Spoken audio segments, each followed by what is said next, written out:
Oh, yeah, it records right here, and we're on. Hey, everybody, how's it going? Dan Shinder here on Drum Talk TV at the NAMM Show 2020. I know, like, who knows, right? With this guy, one of my biggest influences, Carmine Appice. How are you? I'm good. I'm good. How you? I see you're doing good. Thank you. And you know what? You've been such a wonderful supporter since the very beginning. I can't tell you how much I appreciate it, so I won't. Okay. Don't bother. So I told you that I knew if you came here to help me present an award to somebody, they would just love it. Okay. And I really appreciate you doing that. Okay. I also knew that that would be the only way I could make sure you were here so I could present you with an award. Oh. This is the Drum Talk TV Rock Legacy Award. I've only given, this is the second award. I gave Alan White one this morning as the Prog Legacy, and you get the Rock Legacy for influencing drummers for so many years in so many parts of the world. And thank you so much. Not just with all the wonderful music you've recorded, but your books. And it's made a huge mark.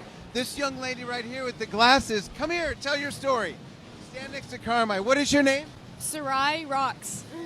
Tell Carmine what you know about. I learned how to read out of your book, Rock for Kids, and I'm like one of the best sight readers at my School for the Arts now, and you're just like a huge inspiration for me right now. Oh wow. Yeah. So the Realistic Rock for Kids book. Yeah, that one. Oh, great. Yeah. I'm 15 now.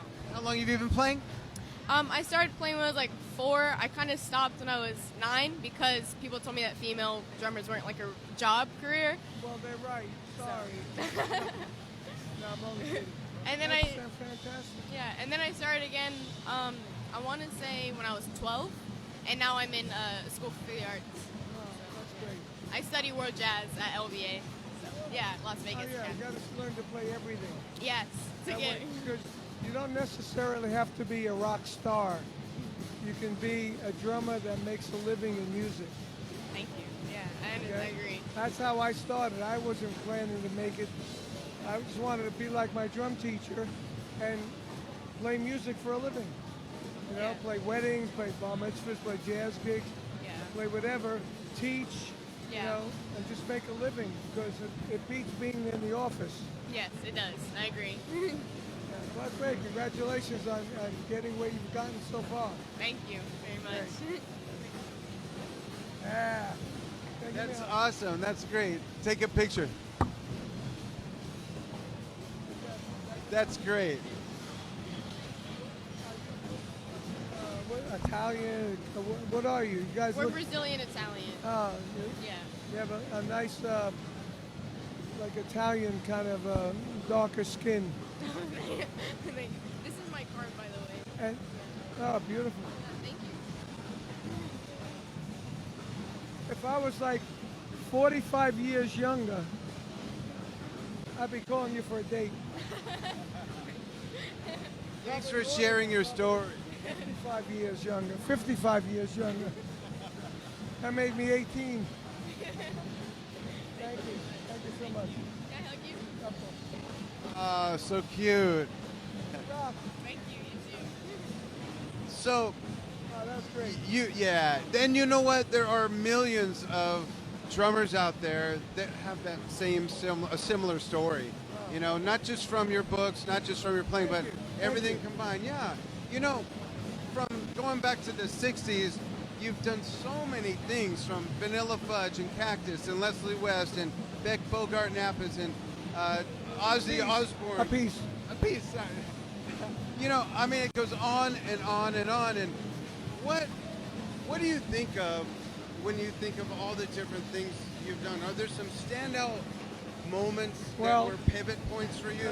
Basically, you know, when my career started, I just started pioneering drums because there were no PAs, you know, and I studied, so I learned how to play jazz. My idols were Kruber, Rich, Max Roach, Joe Morello, and I just incorporated what they did into what I did, but I had to do it louder because there were no PA systems. So that made me think of a bigger bass drum for volume. then a bigger drum set when I got endorsed by Ludwig, all oversized drums. And then with them, I started experimenting. They came out with the Octoplus. I was the first rock guy to use that, and I had a gong because Vanilla Fudge was a symphonic kind of band, and I used to have some chimes on the stand, and I got the gong from Pasty because when I did my Ludwig deal, it came with a Pasty deal as well. So I got the gong, and I started utilizing the gong and utilizing the drum set as more of a percussion session. And then when I played with Cactus, it was more like just kick-ass double bass drum rock. And that was an experiment also. And I used the big kit on that. Then I got the Octoplus kit. And then later I started not liking the single tension toms.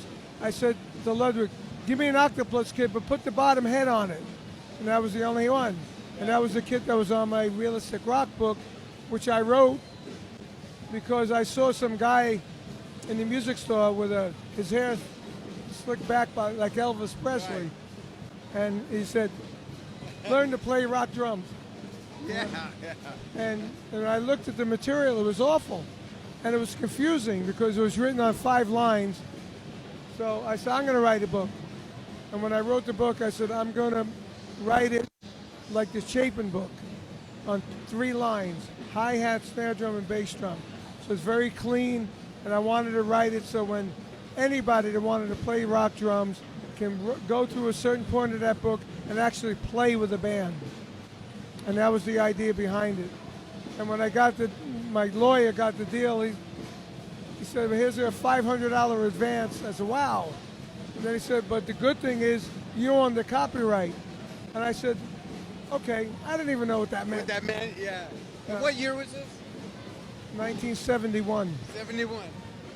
And then once I did the book, Ludwig was trying to get me when I was at Vanilla Fudge to do clinics. I got to admit, I was too eagered out, and I was a pop star, and I didn't want to do it. But then when the book started coming out, they said, if you want to sell the book, let's do clinics. He said, clinics will sell the books, just like gigs sell the records. Right. I said, oh, okay.